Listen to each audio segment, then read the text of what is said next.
The first rule of road trips is simple: keep moving. That rule is why Daniel didn't stop when he saw the flashing hazard lights on the shoulder outside Kintampo. It was just past midnight, the highway empty except for insects slamming into his windshield and the low hum of tires on asphalt. He would later replay that moment in court, realizing that one choice, to keep driving, saved his life. This is not a story about one crime. It's about what happens between cities, in the long stretches where laws feel thin and help feels far away. In 2019, Amma and her cousin Efua set out from Kumasi to Tamale in a used Toyota Corolla. It was supposed to be an 8-hour drive, a routine trip they'd made before. They left at dawn, posted smiling photos at a fuel station in Tecumseh, and then vanished. Their phones went dark just after they crossed into a remote stretch of highway where mobile signal drops without warning. For 2 days, their families called hospitals and police stations across 3 regions. No one had seen them. When the car was finally found, it was abandoned in a dirt clearing miles off the main road. The tires were slashed. Inside were bloodstains, a broken side mirror, and Amma's handbag, everything except the women.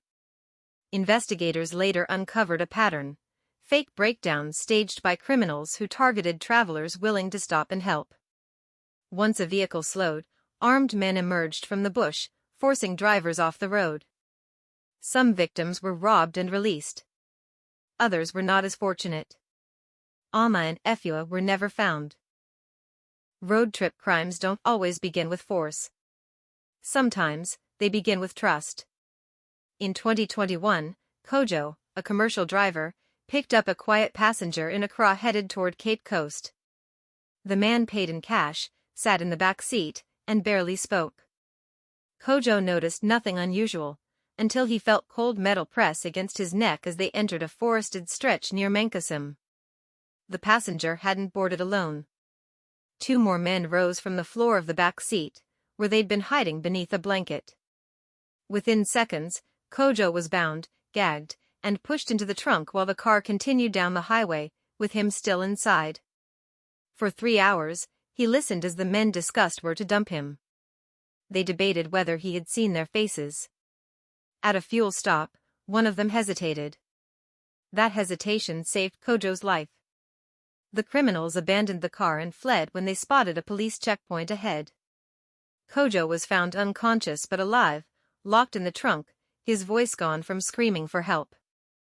The men were never caught. Not all checkpoints are manned by police. Along highways connecting cities, especially at night, criminals have been known to erect fake roadblocks, stones, logs, even men in reflective vests. They wave vehicles down confidently, knowing that most drivers won't question authority in the dark. In 2020, a night bus traveling from Takoradi to Accra slowed for what appeared to be a routine stop. The men who approached wore boots and carried torches. They spoke calmly, professionally. Then the doors were forced open. Passengers were beaten, robbed, and in one case, dragged into the bush. That victim survived, but with injuries that would last a lifetime. The attackers vanished before dawn. Police later confirmed the checkpoint had been fake. The uniforms were stolen. The confidence was rehearsed. Crimes during intercity travel thrive on 3 things: isolation, long stretches with no lights, no houses, no signal; fatigue, tired drivers make slower decisions; courtesy, the human instinct to help someone in distress. Most victims say the same thing afterward: "I didn't think it would happen to me." Daniel still drives that highway, but he no longer stops for stranded vehicles at night. Kojo refuses to pick up passengers after sunset. Families like Alma's live with unanswered questions, replaying the last phone call, the last I've arrived that never came. Between cities, there are no witnesses, only roads that remember. And every mile you drive, every decision you make on a road trip, carries weight. Because sometimes, the most dangerous part of the journey isn't the destination. It's everything in between.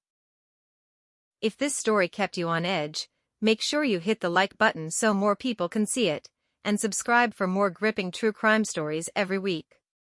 Turn on notifications so you never miss the next chilling case.